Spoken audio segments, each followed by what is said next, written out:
Ricky Ponting is one of the greatest batsmen to represent Australia. Ponting stands tall as a cricketing figure with most international runs and centuries for Australia. The Australian cricket team was known as the toughest to beat when he was at the helm. It was the golden era between 2004 to 2011 in Test cricket and 2002 and 2011 in one-day international cricket.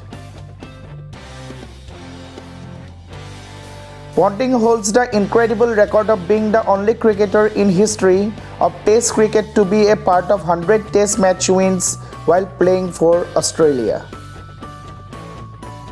Ponting will always be remembered as a world-class batsman and a determined leader of a champion team.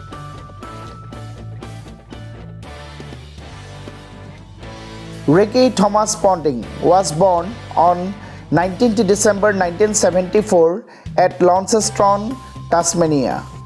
He is the eldest of the three siblings. His younger brother, Drew, bowled to him in the backyard and Ricky batting for hours.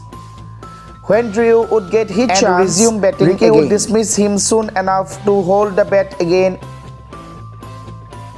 Ricky Ponting belonged to a middle-class family. His brother Graham was a good club cricketer. His father Thomas was also involved in golf while Ponting's mother Lorraine played for Tasmania in Vigoro, a game that is a mix of cricket and tennis. She was its state champion. She was also good enough to play netball and badminton at a decent level. His uncle Greg Campbell played Test cricket for Australia in 1989 and 1990. Ricky Ponting was introduced to cricket by father Graham and uncle Greg Campbell. Later, Ponting began playing for the Mowbray under-13s team at the age of 11 in 1985-86. In January 86, he took part in the 5-day annual Northern Tasmania Junior Cricket Competition. After scoring 4 centuries in a week, bat manufacturer Kookaburra gave Ponting a sponsorship contract while in just 8th grade. Ponting's mentor was Ian Young, whose son, Sean Young, went on to play for Australia.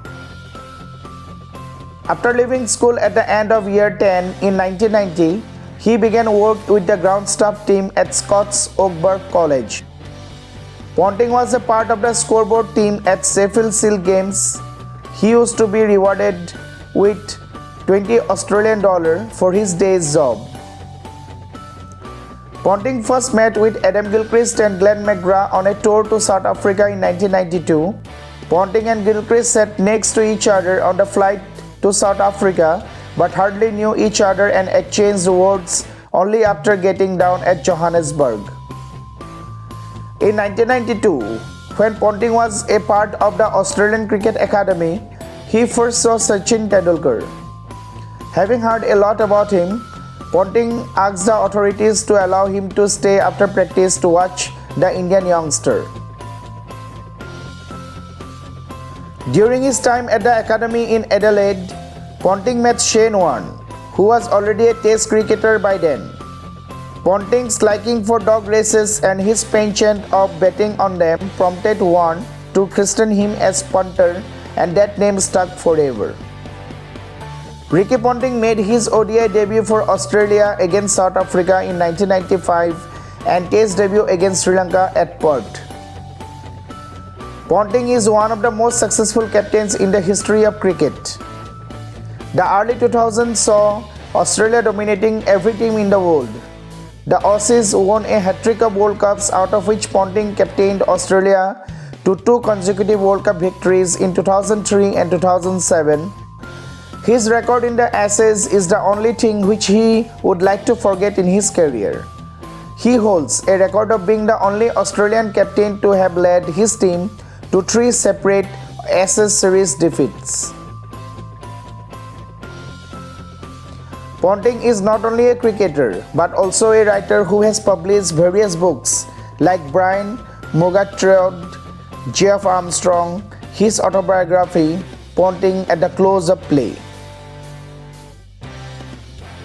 So with this, we'd like to conclude this video by wishing Ricky Ponting a very happy birthday.